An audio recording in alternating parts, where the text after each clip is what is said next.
Hi, everybody. Welcome to another episode of Get Into It with Gila. I'm Gila Glassberg, your host, and I have Talia Becker today for the third time. Hi, Talia. Hi, thanks for having me for the third time. Much appreciated. Sure. Thank you for coming back on. So we'll just get right back. We'll just get right back into it. We were get into it. You get it? Um, okay. So we were like about halfway through the intuitive eating Yeah. principles. I'll just do a quick review, the way that I like to teach the principles. The first principle is reject the diet mentality and understanding your own diet mentality, where it comes from. Um, like, what are those voices in your head? Is it from social media? Is it from your parents? Is it from your friends? Are you still in diet culture? And we all are in diet culture. Spoiler alert. So like, where is it? Where is it in your life, and how is it affecting you?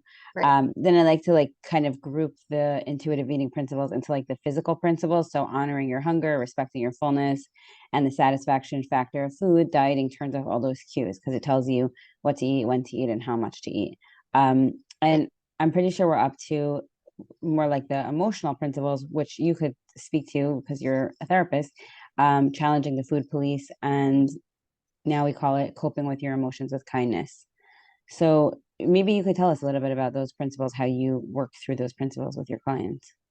Yeah, definitely. So I think the food police, right? Whether it was an external voice and now it's become internal, or it's always been internal. Like, definitely I have patients who tell me that they grew up in families whose parents were constantly on a diet, or siblings were on a diet, or their friends were on a diet, and then they just internalized that, and then it became their own voice. Whereas initially, like, interestingly enough, many patients tell me that when they were young and they saw someone else with an eating disorder, they were always like, "Oh, that would never be me. I love food. Like, I can never see myself restricting or exercising or not eating a certain way." And like, lo and behold, a couple of years later, they find that they are doing such things. So Mm-hmm. definitely, like you said, the food police is such an important one, and like to figure out where are these voices. Number one, where are these voices coming from? Do they originate from yourself, from other people? What would happen if you challenge it, right? Because I think it's really difficult for people in a family if they're all obsessed with diet culture and losing weight, and then you're like the odd man out. That Mm-hmm. is uncomfortable for many reasons. Or you want to be Mm-hmm. able to relate to your family and be with them and talk Mm-hmm. about them, and you want to be able to eat certain things. And if they're like, "Ooh, you can't eat that," or like, "That's going to cause weight gain," which obviously doesn't work like that, it's going to be hard to also assert your needs and be that person who's not going along with whatever the family wants. So Mm-hmm. definitely something to explore with patients. Like, what does it mean for you? What would happen if you are your own individual person in regards to intuitive eating, in regards to eating, X, Y, and Z, or like getting on the road to recovery? And then going on from there, I mean, yeah, finding coping skills, which that part is actually very difficult, because whoever has an eating disorder is engaging in behaviors. They always say nothing will replace that. Nothing will replace the eating disorder, which on some level that's true, right? There is this addictive part to an eating disorder. There, some patients do get some sort of like high from it. They feel good, they feel empowered, they feel like superhuman. So a lot of the times, patients will say, "Oh, someone told me to take a walk. That's not going to help," right? So Mm-hmm. it's really digging deeply with them, what would help. And maybe Mm-hmm. one thing won't replace it, but maybe like five things all together will help them cope in a better way and slowly get away from the eating disorder, Mm-hmm. whatever negative behaviors they are engaging in. So, for example, some people, again, some people, it could be very small things, whether their passion is their eating disorder. So, what can their passion be? Whether that's drawing, painting, coloring. Some people like to go back to school. Some people like to invest in something. So they're seeing like some productivity over time, because the eating disorder makes them feel productive. So what else can I do that can make me feel productive all the way? And then I can see the outcome, right? I can see that I got the degree. I can see that I did this project, like putting all their energy in other places. So it's really dependent on what feels good for the person and the patient. But step one is definitely highlighting that whatever behaviors they're engaging in, it's not helpful anymore, because initially they want to protect the eating disorder. So they also have to come to the realization that it's more harmful than helpful. And then a lot of it's trial and error, what works, what doesn't work. And that's also Mm-hmm. frustrating, because that can take a while Mm-hmm. too until you really figure it out. Yeah, that's I feel like I'm doing that a lot with my clients, like understanding like almost using like the behavior of restricting or binging or any food behavior as like a clue. Like, what is this behavior teaching me, telling me, directing me to? Like, what do I need more of in my life or less of in my life? Do I need more boundaries in my life? Maybe it's not necessarily a passion. It's just more like um, making your life better, like understanding Right. that like something's out of whack, something's out of balance, and whatever, for whatever reason, the food, there could be so many reasons, but the food is um, doing that for you. Hmm. I feel like there's also, tell me what it's like for you in your practice, but I feel like so many people don't have a tolerance of feelings, and that's really hard. Like I feel like probably one of the most powerful things that I've seen with clients or I've taught them is that, like, what if you just felt your feelings for 5 minutes? What about 1 minute, 30 seconds? When I say that, when I recommend that, they're like so mad at me. Yeah, I mean, it's interesting that you say that because with the urges also, it's like allow yourself to feel the urge. I literally also tell them set a timer for 10 seconds. Like see Mm-hmm. that you can show yourself you can get through it for 10 seconds. But Mm-hmm. yeah, so many of the behaviors is just a way to not feel. But part of figuring out how to cope is to feel what you're feeling so you know how to cope with that feeling. So if you're constantly Mm-hmm. running away from it, how will you know what's actually helpful until you feel the feeling and then get comfort for that feeling? And you're like, oh, wait a minute, that helps. Mm-hmm. I also think, again, the eating disorder really, or any behavior like associated with it, it really makes you believe that you won't be able to cope with anything. When meanwhile, you're like engaging in this horrific eating pattern and behaviors, and like you're kind of managing through that. So if you Mm-hmm. can allow yourself to feel like the torturous nature of the eating disorder, you can also feel the torturous nature of feelings, which eventually will go away, right? So I always Mm-hmm. say you have a choice. You can feel the eating disorder, which will stay, or you can try to get away from that, navigate through these horrific feelings, but over time that will inherently get better because exposure and that will get better Mm-hmm. in time. And then figuring out healthier coping skills that will also help. But I agree, it's very, very scary for them to be like, oh my gosh, I'm going to feel my anxiety or my Right. depression or Right. my need to be perfect. It's very, very hard. Yeah, actually what's coming up for me is I don't know why I just thought of this, but I don't know if you follow Zaya on Instagram. She's like a comedian. She's really funny. I don't think so. Oh. Oh my gosh, you're missing out. Um, so she actually did a live with somebody. I'll have to try to find it. Um, Mm, about how she struggled with postpartum anxiety mm, and with her first child, and she has 7 kids now. But it was such a powerful live, especially to hear from somebody so successful and so. I know many comedians struggle with mental illness, but like it was really powerful. Especially, I really benefited from hearing it. Um, and she said that she did like a comedy show and she did amazing. She went through lots of like therapy to get herself there, and she said she remembers like coming home and like speaking to her anxiety and saying, like, you lied to me, like you're such a liar, like you said that it would be horrible, like you said it would be like such a failure, like I would, whatever she said. And I feel like that was really powerful for me to hear. And I'm just sharing it because I feel like it's like the eating disorder does lie to you. The eating disorder really, it does. It's not like it is a figment of our imagination, but it feels like it's not. It feels so real and it feels so present. And it's like, I feel like speaking to it, like being honest with it, like yeah, calling it for out. sure. I think like talking to it and externalizing it definitely helps, like getting it out of, to say like, oh, eating disorder, like what are you doing versus just thinking in your head. Because when it's like when it feels like it's in you, it feels like it's part of you. When you like Mm-hmm. make it, like you said, this outside entity that you can talk to, in a way, it almost like it makes it less powerful. But the thing with, I think, recovery and anxiety and anticipatory anxiety is just like you yourself have to push yourself through that, because I can tell my patients, I can tell whoever, it will be okay. The one cookie is not going to lead to whatever you Mm-hmm. think it's going to lead to. Like the anxiety about having children, yes, of course there's anxiety, but the anxiety to the extent you're thinking of, but they have to see it for themselves. And I think that's the hardest part, because when you're so scared and you're so fearful, you're not gonna, you're not jumping off an airplane and someone's like, you're gonna be totally fine. Right. And, Right. and they're like, I still don't believe you. Like, even if you did it, I can't do it. Like, it's not gonna Right. work for me. So it's like, Right. again, slowly with like so much support and so much empathy and compassion. So let's take this slowly, step by step. And like, let's slowly show you that what your fears are saying are not necessarily true, but there has to be like so much like faith and trust in the Hmm. provider for saying that, because unless you go through it yourself, it's very hard to believe that ultimately it will be okay. Right. That's definitely true. I mean, like the principle making peace with food. Evelyn Tripoli, one of the authors of intuitive eating, like she always said, like in the training, like clients will not believe that they won't binge on Right, cookies or ice cream or pizza, but once they have that direct experience in their body where like they do feel at peace with the food and it's not controlling them, that's like the best teacher, right? So it's really hard to take those first few steps, but I feel like yeah, that tolerance for the feelings, or seeing that other things do help you cope, like just lived experience does help with those anxieties. right, for sure.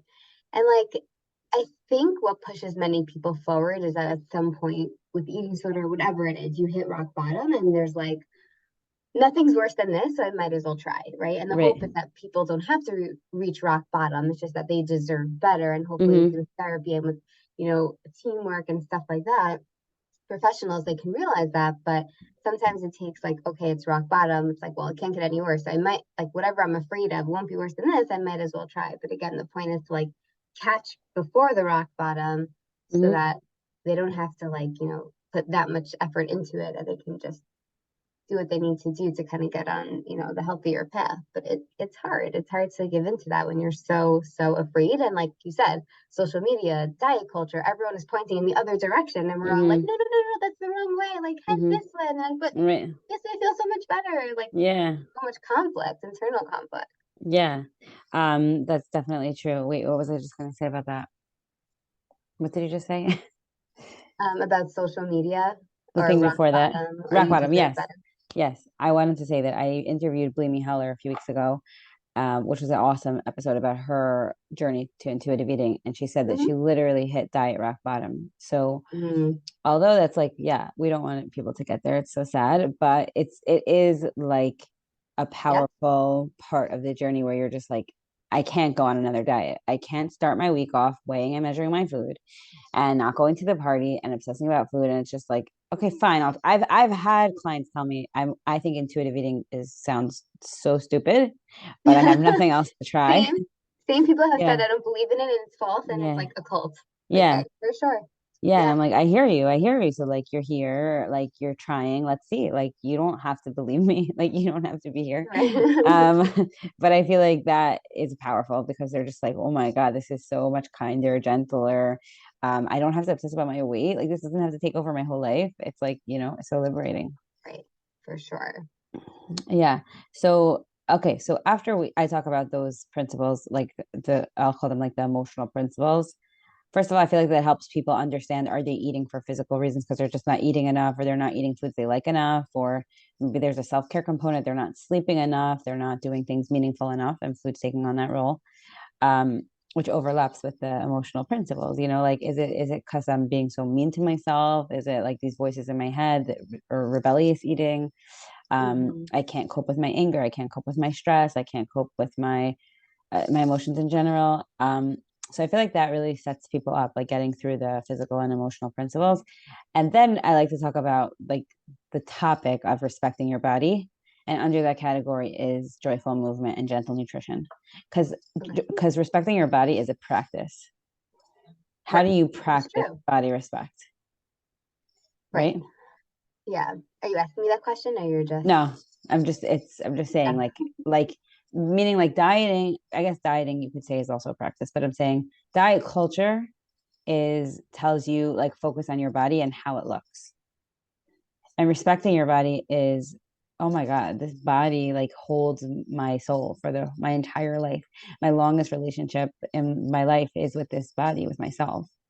So like yeah, just like learning to practice body respect, learning to focus on not just how my body looks, but what it does for me and how it helps me move through the world. Right.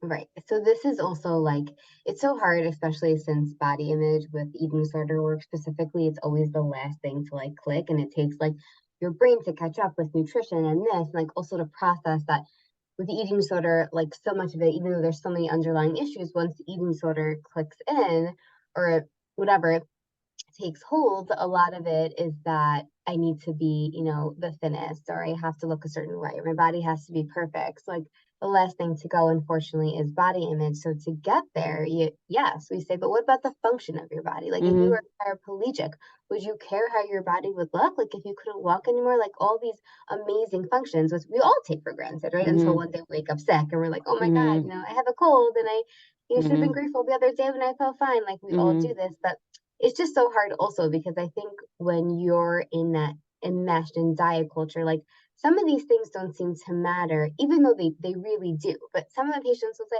well, I don't care. I just want to be thin. That's my number one thing. I don't care. I want to look a certain way. I don't care. I want to gain that control. So part of that is like healing with nutrition, so their brain can function in a place where they can say, wait, no, no, no. I don't really believe that. I want my body to function. That's number one priority. And then from there, number one, how you can learn to be more accepting of your body. I know patients will say, how do you expect me to love my body? I'm like, we're not there yet. We're just, how can you accept your body?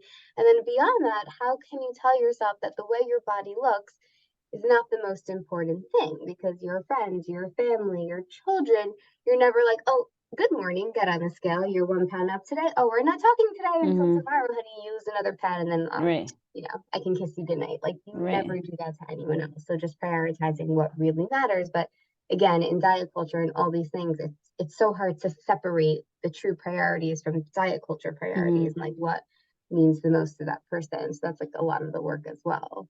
Right. The body image. Yeah. The body image piece, I feel like, is probably the hardest part, actually, now that you're saying it, for clients. Like, even if they're like, yeah, I could honor my hunger, I could respect my fullness, I can make peace with food, I could, like, I'm not binging anymore, I feel comfortable, but like, I just hate my body.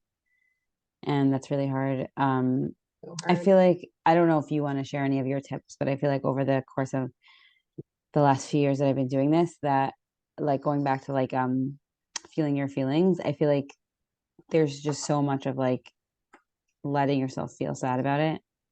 Like, body image with grief. Like, she talks about like this concept of body grief, like grieving like the fantasy that you had that you were going to be look like that, letting go of that, or like, yeah, just like welcoming those feelings. Like, it is really sad, like, that you thought you were going to look like that, even though like for 20 years you've been dieting and you never looked like that. um Right. or just maybe grieving the fact that you've spent so much time, money, and energy on trying to look that way. Right. It's Yes. really, really challenging. And then like I said before, like practicing, like taking care of yourself, like the highest level of self-care, wearing clothes that fit you, um, wearing comfortable clothing, getting rid of stuff that don't fit you anymore, and stop punishing yourself. Like, movement is such a form of body respect. Like, when you feel that yucky feeling in your body, and just like getting that energy moving, like whatever it is, like whatever you enjoy doing, it doesn't have to be like you're sweating and you're dying, Right. you know.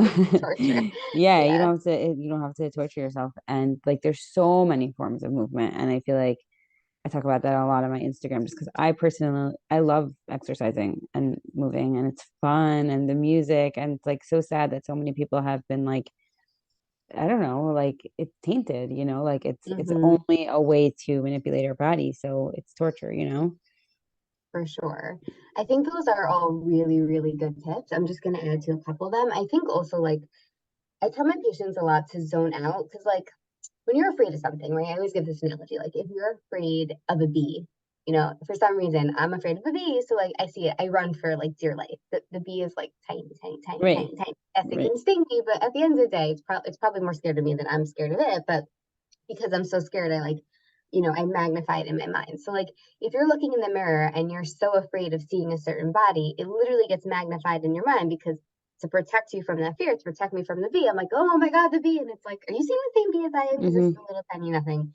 Just move Mm-hmm. away. So I definitely always tell patients to zone out. Don't look, the more you do anything, the more distorted it is. Like, when I was younger, I used to say my name like 20 times, and I'd be like, what's Talia? Like, that's such a weird name. Like, the more you harp on it, the more you look, the more distorted it becomes. So it's like, look in Interesting. the mirror, make sure, your makeup has on correctly, there's nothing in your teeth, there's nothing Mm-hmm. crazy in your hair, and move on. Also, like, Mm-hmm. a lot of times we focus in on our body, and then our body like expands to the screen. So I'm always like, outline the mirror, look at the space, see your body, and then like move on. Because again, if you're hyper focusing on yourself, you're going to start expanding because that's just what happens. Like you can't look at anything for too long without your thoughts coming into it and then tainting the actual picture. So I would stay away from the mirror. You don't want to do a full body mirror right away. You definitely don't have to do that. And like you said, comfortable clothing is so helpful. I have patients who are trying to squeeze into their old clothing, or just like, jeans that are like tight and they're high. And I'm like, what? For what purpose? Why?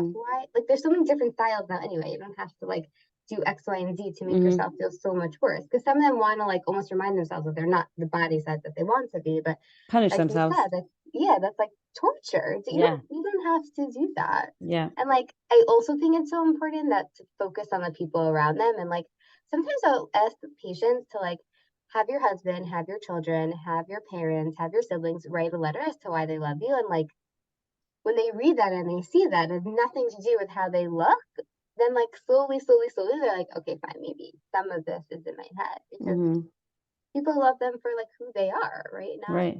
for how they look, but it's Right. hard to actually believe that. Yeah. No, I feel like that's really powerful. I really appreciate that. Like I've told clients before about like, let's say looking in the mirror. So like I love going to the gym. It's like one of my favorite things to do. Mm-hmm. And I know I'm like weird like that, but I just don't, I just love I it. don't I think love it's to, weird. The gym, if so you're many doing it people struggle. healthily, Yeah. right? If you do Yeah. it in moderation, if you do it Yeah. healthily, like I think also that's people think of recovery as like no gym, you lay Right. on the couch, you eat Right. like 100 dozen donuts, and it's like Right. no. The point is to just like have a normalized life where you're happy and healthy. If that means going to the gym X Right. amount of days, not overdoing it, and that makes you happy, like yeah, research has shown gym is great for your lungs and your Right. heart and your mental health. Right. Like we're not trying to take that away from you. We're just figuring out Right. how you can do it not at an extreme level. Right. I feel like clients struggle with it when people say they really like going, like exercising or going to the gym because they can't imagine it, you know? Right. It just Right. feels so punitive. But I was telling this to a client recently that like sometimes when I go to the gym, I'll stand in front of the mirror because for whatever reason, it could be that I feel good about myself that day, or because I really want to focus on the moves and I want to make sure I'm doing it right. And I could be having a negative body image day, just like we all do. And I won't stand near the mirror. And maybe I'm not getting as good as the workout because I'm not watching myself, but I don't need that. I don't need that Right. obsession with my body. And the other interesting thing is that like we're all so nervous about how we look. No one's even looking at us.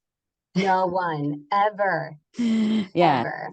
So it's I crazy know. the way that our brains like just lie to us, basically. Like, you Right. I know? mean, it's funny. Before I went on vacation a couple weeks ago, one of the things with like Tuesdays with Talia was like body image. And I was like, when I am on vacation, literally there could be not a tornado, but there could be 100 million things going on in front of me. And if I'm on vacation, I am oblivious to everyone, everything. I'm just like on vacation mode, focusing on myself and my kids and my family. Like, if someone's doing something, if someone's wearing, I don't care. Like, you do Mm-hmm. whatever you want. Like, you're right. That is that mentality. Like, we all think people are staring at us because we're so self conscious, but like, everyone has a million problems and then Right. some, or a million things on their mind. They're not Mm-hmm. looking for people to focus on because they're so focused on themselves. And I think that's like so important for people Yeah. to remember. Right. Also, like in terms of like not wearing clothes that like not wearing clothes that don't fit you. So like I always say like when we wear clothing that don't fit us, we feel like we don't fit in the world. So it's like that constant reminder of like I don't fit, I don't deserve, I'm wrong, my body's wrong. It really like is so uncomfortable to wear clothes that don't fit. Like And even children, you ever see children in clothes that they're not comfortable in? Like yes. they are so unhappy. They tell you right away, I don't like this, I can't do it. And like, Mm-hmm. right. So like if they're super uncomfortable and they're not necessarily thinking all these negative thoughts as much as we are, and we're so quick to be like, just take it off. Like, Mm-hmm. wait, honey, just put it like it's fine. Right. Like, why are we sitting in that mindset and that clothing? Like, why do Right. we deserve that when we would never put that on anyone else? Right. I think it just goes back to like how like punitive dieting is in general, that it's very mean and very judgmental and very harsh, which is never motivating anyways. I'm not sure why why we think it is, but it's just like that, yeah, that like physical like body squeeze, like this doesn't fit me, I don't feel right.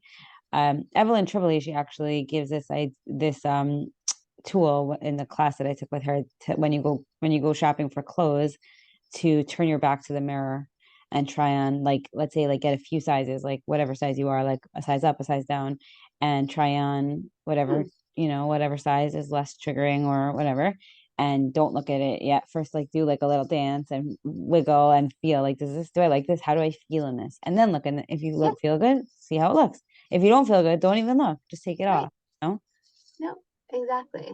Yeah. Exactly. I love that. Yeah. I really like that principle, respect your body. I feel like you were saying before about like your value system, like when if you would write a letter about somebody that you love, you're not writing like, I love their hair.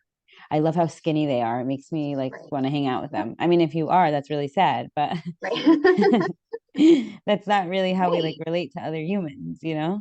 And like also, I think at the end of the day, like we say like, oh, like God forbid at a eulogy, like if someone just wrote like she was the skinniest person I knew, like Hmm. that's what yeah, you don't really want that as your, final memory Right. of, Right. what people are thinking of you. You want them to say you're compassionate and kind and this and that and Hmm. did all this charity, whatever it is. Like, Right. It's just sad if somebody would say that as a eulogy. Like, I don't know what that would mean on so many right, levels. exactly, exactly. So Yes. like again, It's important to think of it prioritizing. like that. Yeah, Yeah. yeah, Okay. And I like to talk about joyful movement and gentle nutrition. I feel like it's so hard to do neutrally. yes, So, yes. I'm not gonna say so much about it, but with movement, I do talk about movement. Like, I love how they talk about this in the book that even if you aren't sedentary, meaning like if you get up every hour, like set an alarm on your phone for every hour and walk around the block, that could help with your health. Um, Also, I always say this, like 10 minutes a day is 70 minutes a week versus 0 minutes a day is 0 minutes a week. So like don't let diet culture fool you that it has to be an hour a day or 30 minutes a day or that you have to sweat or die or feel like you're gonna die, you know?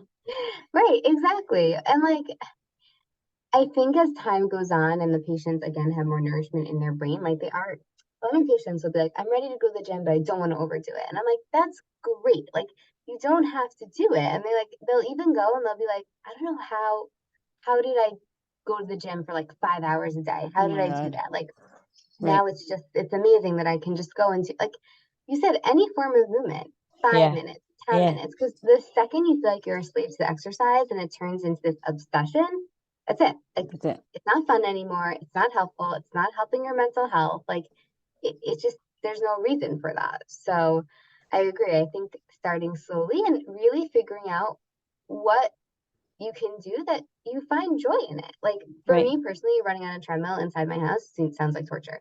Taking a Yeah. walk outside where I can see like flowers and blue sky or when the sun's out, whenever that is, that feels so much better. Riding a bike outside, like find what makes you happy because number one, that you'll make that consistent. It will actually benefit your health and mental health. And then you're not going to be like, oh no, I didn't exercise today. Now I can't eat. Like you Hmm. don't start forming these horrible rules for yourself because a lot of it's just like, it's great if I do. And it's also great if I don't because there's always tomorrow. It doesn't have to be today. Right. It doesn't have to be the second. Like the no rule situation, like the food police, the exercise police makes such a huge difference when you find something that you like and there's no pressure involved in it. Yeah. The other day, I think it was last week, I was gonna go I've been trying to go ice skating because we have like a rink here that's like right by my house. It hasn't worked out. Like I went once because it's like the day that I went, it was too hot, believe it or not. Oh, wow. And Okay. yeah, it's crazy. You know how the weather's been crazy. So I was like, Mhm. oh no, what am I gonna do? And I ended up going for a bike ride and it was so beautiful and it really affected my Oh, I mood. can't hear you suddenly, Gila. Can you hear me?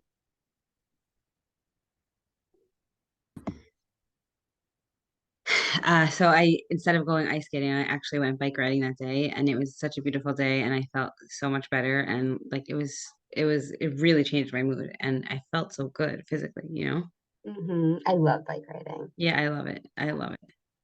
I love Something like so spinning. nostalgic. Yeah. Yeah. Yeah. And I go where I go to the gym, like people talk about this a lot, like people who love to spin, they hate like I don't know, kickboxing, and people who love kickboxing, they're like, oh my God, spin's so boring. I happen to like both of those things, but like, it's just an interesting thing, like moving in a certain way. I don't know how to dance. I have no idea how to dance. So people love Zumba. I'm like, I can't even, I can't even keep up. I mean, I So, love dancing. I'm not a good dancer, but right, I don't right. mind. Yeah. But I hear you. I think it's finding the thing you love and sticking to that. And again, also like no rules. If you miss a workout, like it's okay. I think so many patients are like, if I miss a workout, oh my gosh, my life is over. I'm not going to be healthy. I'm going to get diabetes. I'm like, Hmm. no, no, no, Doesn't no, no. work like that, It right? doesn't work like that at all. Yeah.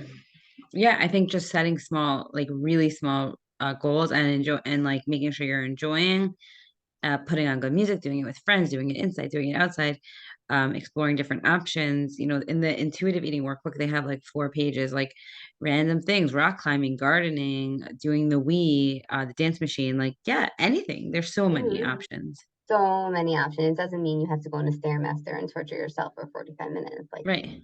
so many different forms of movement. For sure. And that I feel like that's a way to respect your body. Again, like that's practicing body respect.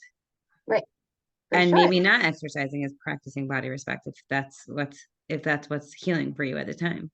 Right, exactly. A lot of it's listening, which we don't do, and diet culture doesn't tell us to do this. It's listening to your body. If right now you're too tired, or you're just not in the mood, or you think you're going to have a negative relationship with exercise, then okay, that's your body telling you that let's hold off for now until we're in a better place, and that's okay. Whereas diet culture is like, oh, you're hungry now? Sorry, you can't eat now. You have to wait 2 hours. You don't want to exercise? Sorry, it's part of the program. You got to do it anyway. Right, So, right. yeah, it is like figuring out how to actually listen to your body, which we do that as a child, right? As a newborn, we do that. And then slowly with society, it's like, don't listen to your body. Listen to, I'm an expert on you, on diet Hmm. culture. It's like, but no, Hmm. you're not. You're not an expert Right, on the person's body. That's just not possible. right. I feel like this is so like helpful for people to hear because like I definitely struggle with like this obsession with exercise. Um, I mean, whatever. It doesn't really matter where it comes from here. I don't have to explain it here, and we don't really have time. But like, it's interesting for me to think about it. Like a few weeks ago, I was away for Shabbos. We were in like New Jersey, Oh, yeah. In my and hometown. yeah, we were in New Welcome. Jersey for Shabbos. And I usually go to the gym on Sunday mornings, and I was gonna miss the class, and I was really upset. And she ended up letting me join on Zoom, which was so nice. Wow. And that was fun. That for me was really fun. But this past week we were away on vacation and I totally could have joined on Zoom, but I was like, no, I'm with my kids. And like, I don't want to be that mother that's like, I have to go. I mean, I totally could have, but in the moment I was just like, doesn't feel right. And Good I'll get for back you. into it. And I had a client who told me that that's a win for her was over the holidays. Like I think it was like Sukkot time where she was like really busy for 3 weeks that she's like a victory for me is that I didn't exercise and I didn't freak out about it. I'm like, that is a victory because Huge. it becomes very obsessive. It could become very obsessive. For sure. I think that's amazing. And again, like, yeah, when you're on vacation with your kids or you're on your day off or you're sick, good. Let your body rest. Because again, the second you tell yourself you have to do it and you don't want to do it, that can so quickly turn into an obsession. And that can so quickly just be like, well, now I do it. I have to do it every single day in order to function, in order to eat my food. So, like, Yeah. you make yourself have to do it. It's like anything else. Like, if you give a kid a chore, let's say, and you make them have to do it, they're not happy. They don't want to do it. They get Right. upset. So it's like, oh, mommy, can I help with the laundry? It's like a Right. whole different feel and Hmm. dynamic. So the same for ourselves, like forcing yourself to do something, even though in the moment it's like, I'll be happy after. It's like, well, given your history, will you be happy after, or will you Right. just be like, I need to keep doing this, which like Right. not so healthy. Right. It's hard. It's a slippery slope. Yeah, really Yeah. hard, like Yeah. fine line for sure. Yeah. Okay, so I this is how I like to teach nutrition and we only have a few minutes. I'm not going to go into it in so much, but um it's really hard to teach nutrition, I have to say. So in general, I like to think of it as like adequacy, like you're having enough and that you're getting from all the food groups. So Right, um, fat, and then you're getting enough micronutrients, which are your vitamins and minerals, right. and enough water. So how do you get enough micronutrients? So you would also need variety, right? So like I like to think of it as like the colors of the rainbow. So like if on Monday you had, red cabbage and sweet potatoes, on Tuesday you might want to have like green apples and um help me out here. Zucchini. Zucchini. Right. Like just that I feel like it's general. It's not a rule, it's a guideline. It's like fun and easy to remember. And I feel like I mean, most people who I teach this to already know the categories of protein, carbs, and fat, you know? Um, I don't love the my plate like visual. It's confusing. Like, how does that work? Is this my whole day of eating? Is this at each Right. meal? So I like to think of it as like, let's say you would multiply the my plate times 3 and then divide it however you would want it throughout your day. You know what I mean? So like there's on the my plate, it's a little bit confusing also because it's protein, carb, fat, and dairy. Right, right. So I don't really categorize it like that. However, you want to get your protein and your carbs and your Yeah, fat. you do. Yeah. Yeah. Yeah. So and so I like to do a meal plan with clients as much as I can, whether I want to do it um let's say Sunday through Shabbos, breakfast snack, lunch snack, dinner snack, something like that, like a like on a spreadsheet, or some people don't like that and it's really triggering and they just want me to give them meal ideas and snack ideas. Right. Right. So like combining all this with like honor your hunger, respecting your fullness, knowing your satisfaction, understanding your emotions that interfere with your eating, remembering that nutrition is a form of body respect and not a form of body like self-punishment, then we can come up with foods that feel good in your body. And also just from a nutritional standpoint, or from like a like the research behind nutrition, and nutrition is like a fairly new science.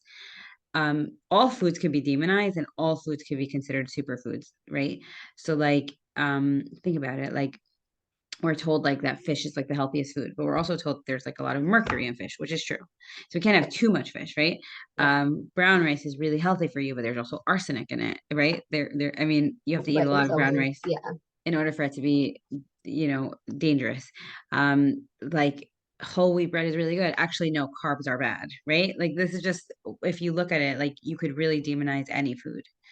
So, um, Right. all foods could have like, I don't even like to say a lot of nutrition because all food has some form of nutrition, even if it's candy and it's all carbs, we still need Right. It's carbs. still, right. Yeah. Exactly.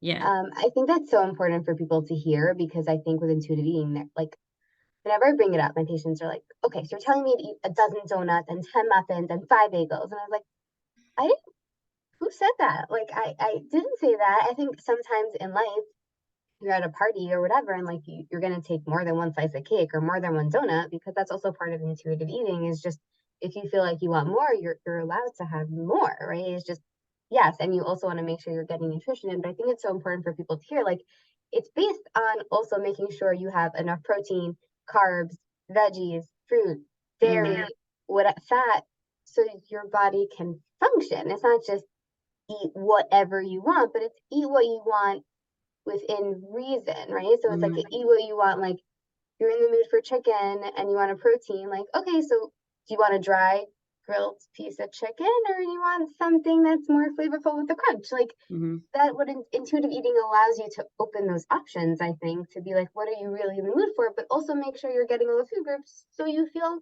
good and your body Right. can function properly, which I think that's ultimately the main goal as well.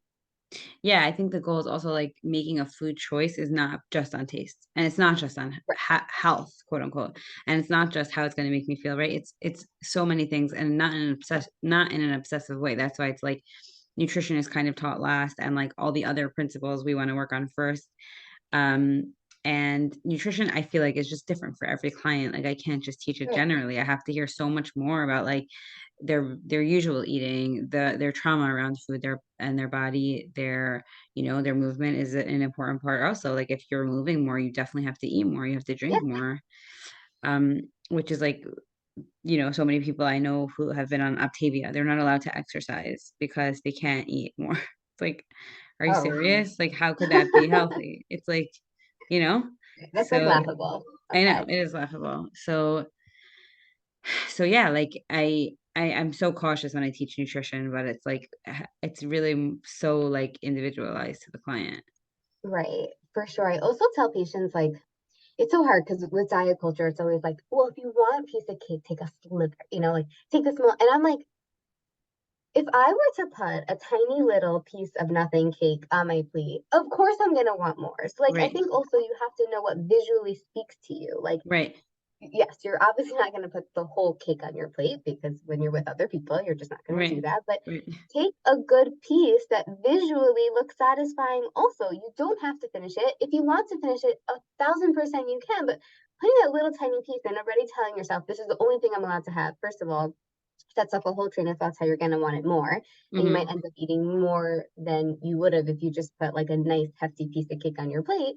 And second of all, like you deserve a piece of cake because like Mm-hmm. what is that? Who's Mm-hmm. really going to be satisfied from a tiny, tiny, tiny nothing piece of cake? So I think you also have to know yourself.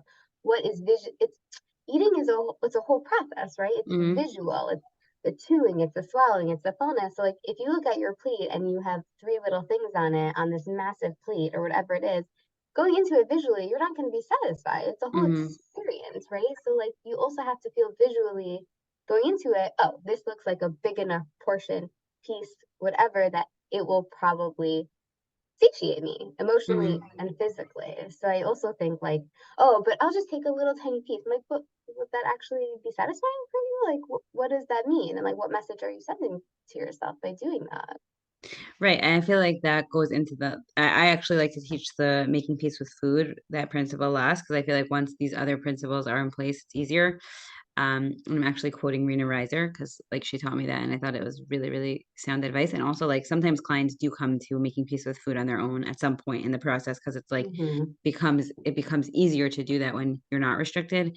So like with nutrition, when all foods are morally equal and you do honor your hunger and respect your fullness and your satisfaction, all those other things, it's like, oh, I feel peace with like what you said. I'm going to take a nice hefty piece of cake on my plate, and I have full permission to eat it. But now I also have full permission to notice, like, hey, I'm satisfied with half, which is Right. really cool. And a lot of people can't imagine experiencing that, but it does happen. And it's again, it's a journey, it's a process. But like if you love candy and you let yourself eat candy every single day, um, it's not gonna have the same hold over you. Yeah, exactly. Right. The permission, it's people are so afraid of the permission to eat, but the reality is the permission to eat will actually allow you to make peace with Freedom. that food and not feel like you're overdoing it in the long run. But Right. it's hard to believe that It concept is before you like get there. for sure. It is really hard. Okay, so I'm gonna let you go, but is there Okay. anything else you wanted to leave with the listeners? I definitely think that like for anyone out there who's struggling or doesn't believe in intuitive eating or whatever it is, like definitely give recovery intuitive eating a chance. Again, like we said in another episode, like if you have an eating disorder, you probably can't just jump into intuitive eating. You need like a meal plan and all these other things to get you there. But there is hope. You don't have to torture yourself. Like so many patients have gone through the process of recovery, intuitive eating, and they always say, like, oh my gosh, I should have done this sooner. So Mm-hmm. give yourself the chance of like doing it and doing it sooner instead of waiting and waiting and waiting and like later on being like, oh, I should have done this sooner. Like you deserve to be happy and you deserve to be healthy and you deserve to just give yourself a chance. So Yes, I'll that's end with beautiful. that. Okay, beautiful. Thank you so much for coming again. Thanks for having me. Yes. Sure. Okay, bye.